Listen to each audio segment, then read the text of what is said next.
Welcome to the AZ Political Podcast. I'm Jim Sharpe. Headline number one this week: 2 months after Governor Katie Hobbs vetoed a bill that would have made illegal border crossings a state crime, Arizona Republicans are trying again by attempting to get a voter referendum on the ballot this fall that would accomplish the same thing. Headline number two: the Arizona Green Party says it believes that two of the people who will appear on that party's primary ballot are actually candidates planted by the major parties, claiming Arturo Hernandez, he's being boosted by Republicans, and Mark Norton is actually supported by Democrats.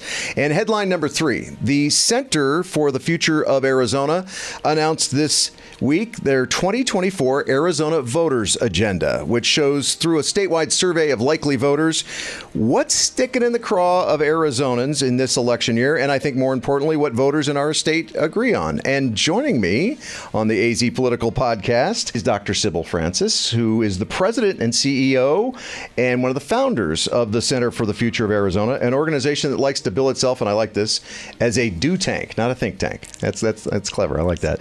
Now, prior to CFA, Dr. Francis did a lot of things. She was a senior policy director in the U.S. House of Representatives. She served in the White House Office of Science and Technology Policy. She served on the board of the Nature Conservancy of Arizona and chaired its Conservation and Public Policy Committee. And she was a founder and still is the chair of ASU's Women in Philanthropy program, among other things, because you've done a lot of things. But welcome. Thank you so much, Jim. I'm thrilled to be here. Yeah. No, let's talk about, because I do think this is so important. We're being told this is such a divided election and everybody can't stand each other if you're from the other side of the aisle.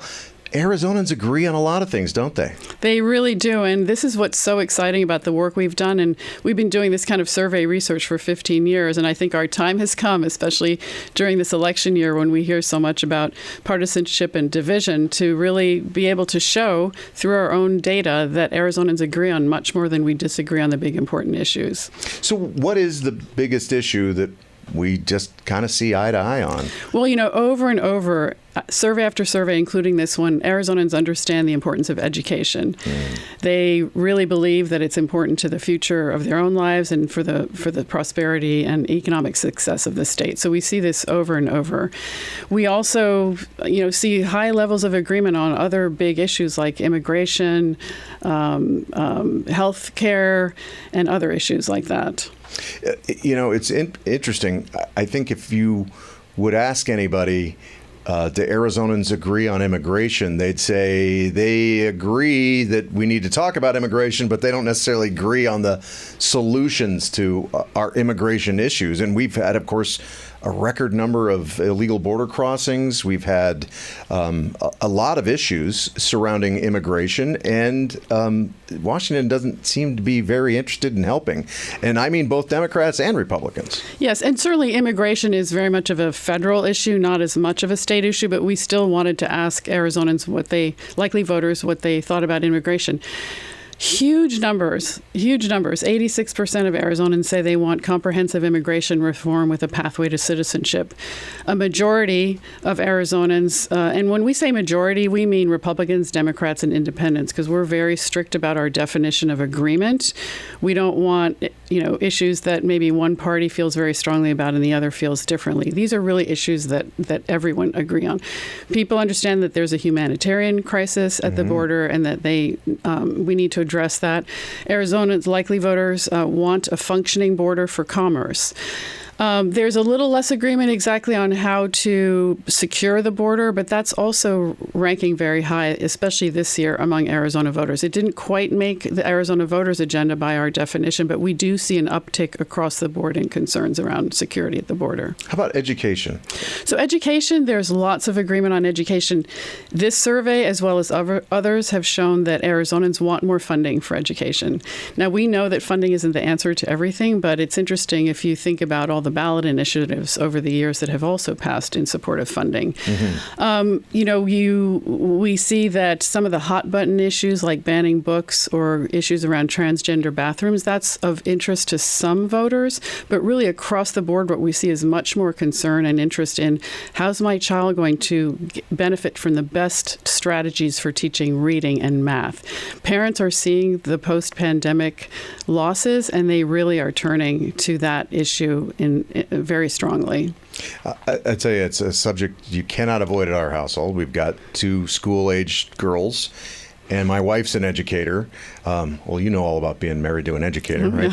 And it's something that, you just want the best school for your kid. And sometimes that's just so hard to find, because you can find the best school and end up with the worst teacher in the best school, or go to the worst school and find the best teacher at the worst school.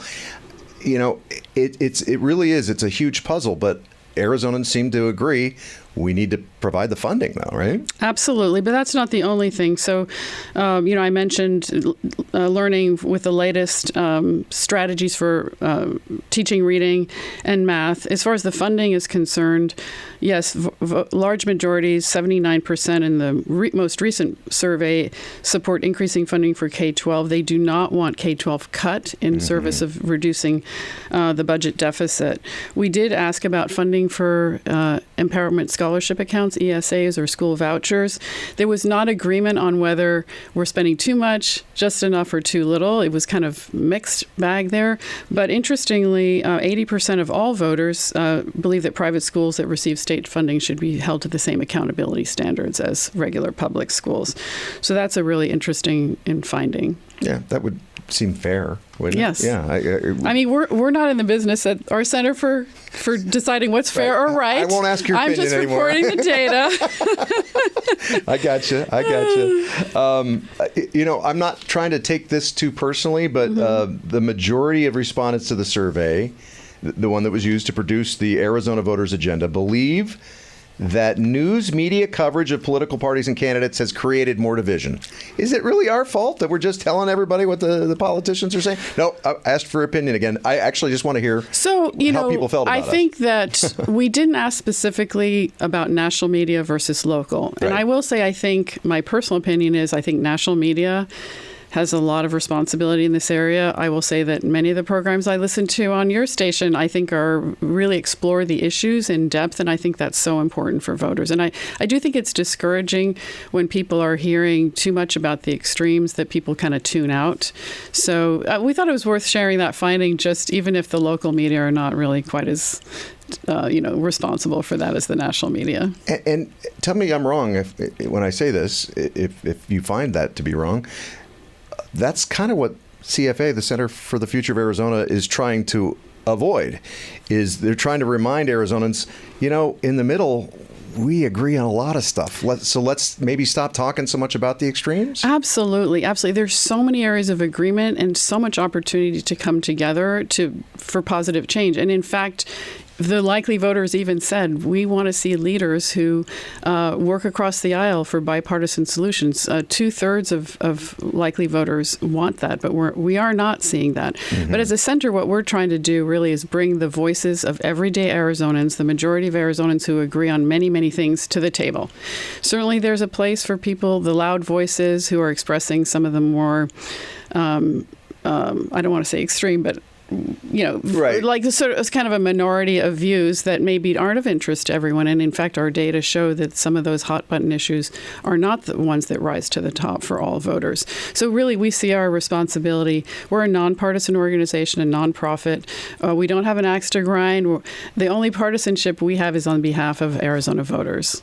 What surprised you when you started to look at the survey results to come up with the Arizona Voters Agenda? Was there anything that you're like, wow, I never would have imagined that? Well, I think I already mentioned immigration. I was blown away by those numbers because, immigration seems so partisan and divided, and it seems almost impossible to bring elected leaders together around it. But likely voters really want that, and we have more in depth to show the kinds of things that they're looking for.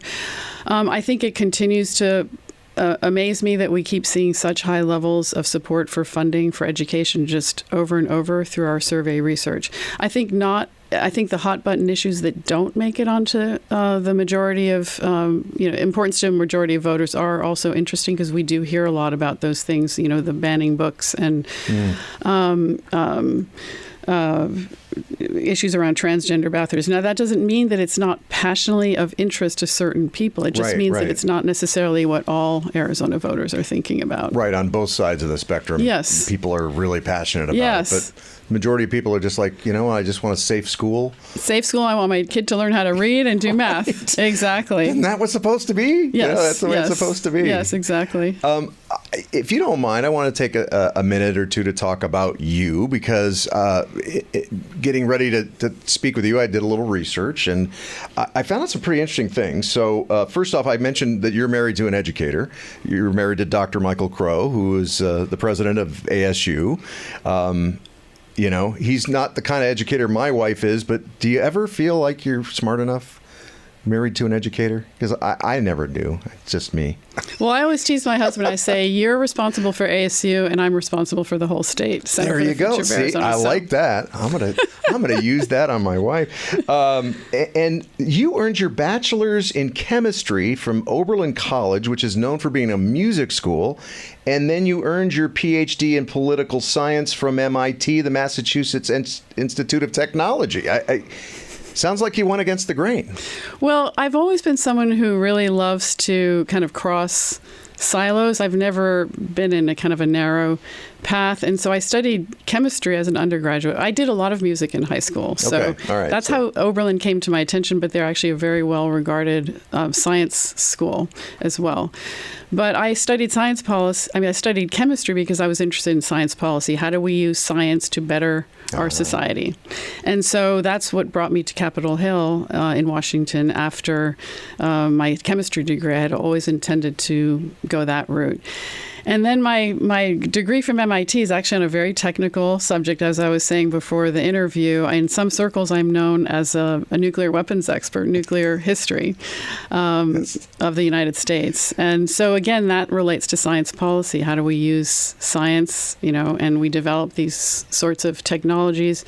I think AI is another interesting technology that we think about, like how does it interact with society, issues around climate change or the environment. These are all things that have always been of interest to me. But I bring that perspective, I think, to the work I do today in terms of, the public policy background and the interest in solving problems. But I cut my teeth back in the I started working on Capitol Hill in 1980, just as Ronald Reagan was coming into office.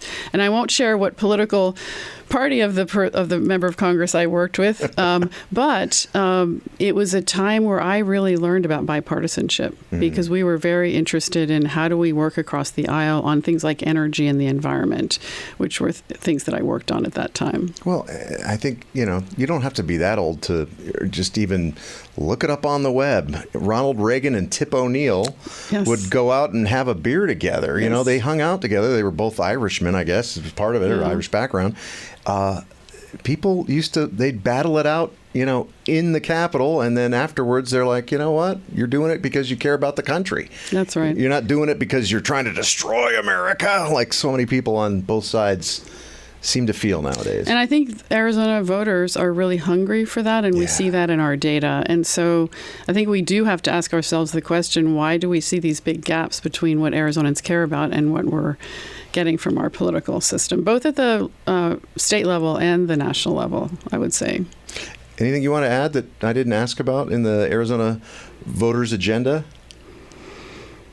No, I just hope that people take some hope from this because I kind of feel like I'm in the business of hope because I think it's very discouraging to hear this drumbeat of polarization and division and our leaders not solving issues like immigration or, concerns around our education system. But Arizona voters should take hope that they really agree on much more than they disagree, and we will find a way to advance their views. Very good.